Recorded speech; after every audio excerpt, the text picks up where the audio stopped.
Веќе ние 2 години зборуваме за штетноста на овој закон, не само од еден аспект на рестриктивност кој што ни ги ограничува можностите за работа, туку и нашата продуктивност како вработени во културата се сведува на санкционирање, на зголемени обсези, поголеми обврски кои што од друга страна па немаат никаков бенефит во нашиот развој, не само во културата, туку и на нашите стручни и научни патешествија.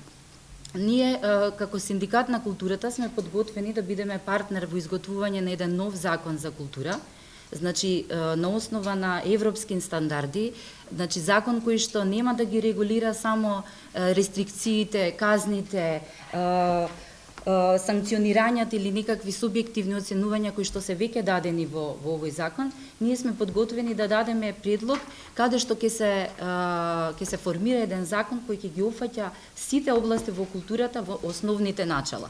Значи да се унапреди културата како дејност и сите елементи во неја, вклучувајќи го и културното наследство и развојот на уметноста воопшто.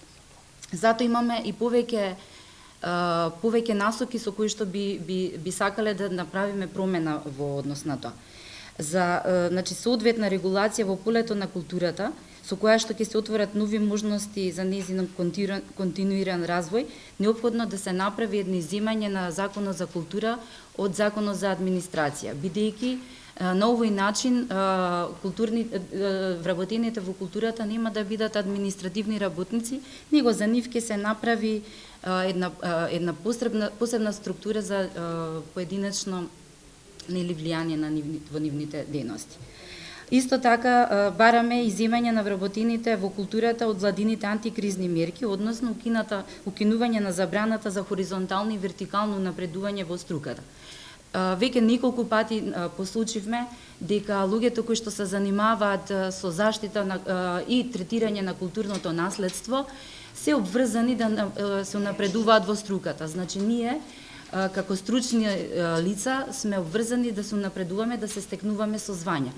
Тие звања ги добиваме од Министерството за култура, кои што понатака не се валоризираат финансиски во нашите плати. Ние веќе бројни пати комунициравме со министерката, која што уште пред 2,5 години на третиот собраниски канал вети дека ова ќе се регулира, но еве помина толку време, звањата, стручните звања на луѓето во оваа област воопшто не се ни покрена. Тоа доведува и до многу други проблеми од типот на несоодветно распоредување на работните места.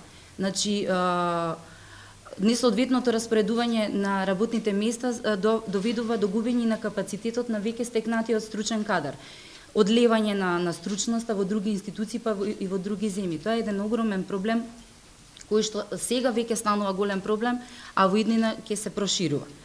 Тоа повторно да доведува до едно многу прегорливо прашање, особено за вработените во културата, а тоа се бедните плати кои што овие луѓе ги имаат.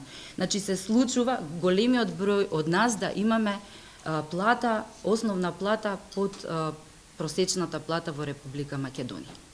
Значи, трагично е да ви кажам дека еден доктор по науки, советник во својата област, со работен стаж над 10 години, има плата едва 20.000 денари. Ова е срамно и понижувачки и треба веднаш да се почнат мерки за унапредување на оваа област. Исто така, морам да напоменам дека донесувањето на колективниот договор е од хитно значење. Значи, со овој колективен договор на ниво на култура може да се регулираат сите оние елементи кои што Законот за култура не би можело општо да ги регулира. На тој начин ние ќе имаме можност на повеќе нивоа да ги изнесеме сите оние потребни членови кои што ќе ги регулираат и рестрикциите, но и обврските и задачите кои што вработените во културата ќе ги имаат.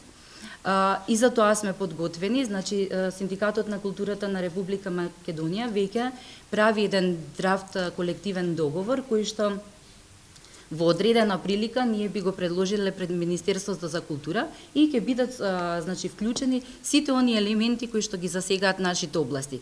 Дали тоа се работи за вработените кои што се грижат за културното наследство, дали се тоа музичарите, дали се тоа драмците, значи сите оние кои што учествуваат во културата ќе бидат застапени во колективниот договор.